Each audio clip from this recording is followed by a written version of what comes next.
Bismillahirrahmanirrahim. Assalamualaikum warahmatullahi wabarakatuh. Selamat datang kembali di channel Rusky Bikatra, salah satu channel yang akan selalu berbagi serta mengupas tuntas tentang ilmu seputar peternakan entok.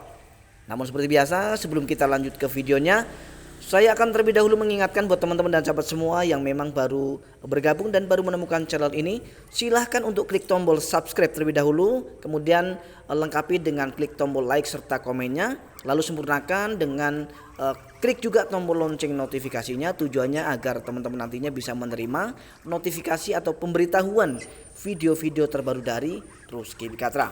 Baik, kita akan lanjut ke tema pembahasan kali ini ya teman-teman.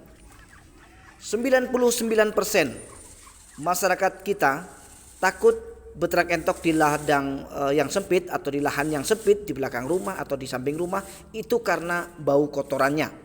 Nah, kali ini kita akan membahas tentang bagaimana cara supaya kandang entok kita tetap terjaga kesehatannya dan kemudian tidak bau amoniak.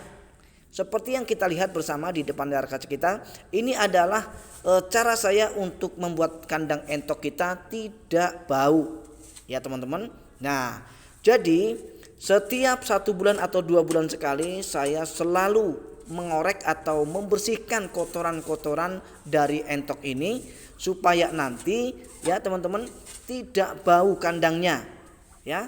Nah, selain dari metode saya selalu menggunakan EM4 yang kita campurkan kepada pakan kita ya teman-teman, cara ini juga sangat efektif sekali.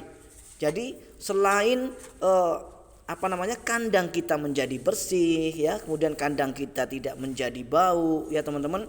Nah, kotoran dari entok ini sendiri bisa kita manfaatkan ya teman-teman, bisa kita manfaatkan untuk atau sebagai pupuk tanaman kita ya teman-teman. Nah, jadi multiguna, multifungsi ya teman-teman.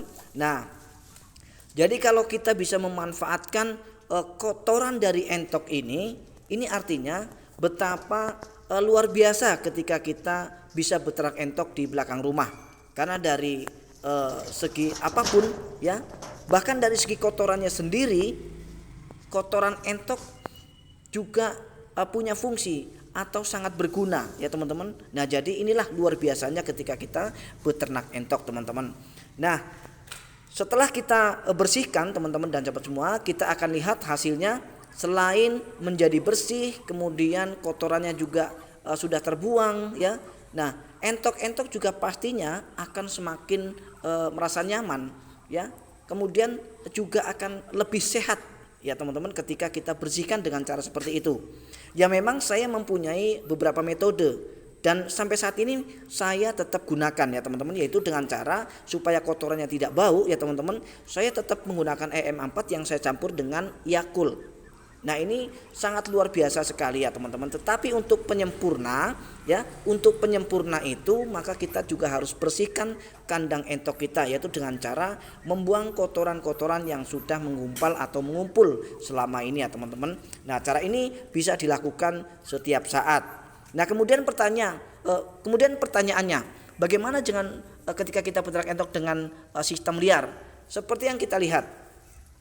Jadi kalau ternak entok sistem liar ya teman-teman dan sahabat semua, tidak perlu sesering mungkin kita membersihkan, karena waktu entok di kandang ini tidak banyak ya, tidak 1 kali 24 jam, tetapi hanya sekitar 12 jam ya teman-teman, yaitu malam hari ketika mereka pulang. Jadi bisa dibersihkan tetapi tidak sesering ketika kita beternak entok dengan menggunakan sistem kereng ya teman-teman. Nah, jadi seperti yang kita lihat ya teman-teman, saya juga beternak entok dengan menggunakan sistem liar. Jadi ketika mereka pulang seperti ini ya teman-teman, ini hanya sore hari saja mereka pulang seperti ini, dan akan berada di kandang ini sore jam 6 mereka pulang sampai kepada pagi jam 7 mereka harus saya keluarkan lagi ya teman-teman. Nah, tetapi juga tetap harus kita bersihkan ya teman-teman, meskipun tidak sesering ketika kita beternak entok dengan menggunakan sistem kereng. Itulah perbandingannya. Jadi untuk teman-teman dan sahabat semua yang memang masih kemudian takut untuk beternak entok di belakang rumah yang dengan lahan yang sempit ya teman-teman, hilangkan rasa takut itu ya teman-teman. silakan terapkan metode ini. Mudah-mudahan bermanfaat ya teman-teman. Assalamualaikum warahmatullahi wabarakatuh.